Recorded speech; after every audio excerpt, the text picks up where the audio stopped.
Hey guys, good afternoon. It's Tony. So a lot of you guys wanted me to update on GameStop. I did tell you guys about a week or two ago that I was gonna start accumulating GameStop, and I wasn't. And I was basically, I think the first time that I bought was like I think I bought like 10 or 20 shares, and then I just kept kind of accumulating because as far as like TA on the weekly, I did think that we're actually headed for a massive move to the upside.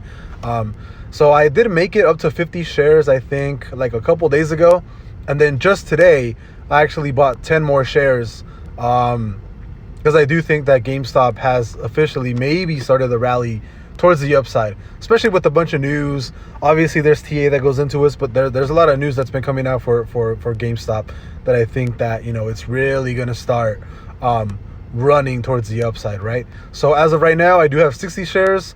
If it does drop tomorrow to anywhere in the 150 price range, I'll probably buy 10 more shares. But as of right now, I don't think I'm going to accumulate any more. I don't think I'm going to accumulate any more shares of GameStop. I think for the most part, I'm done.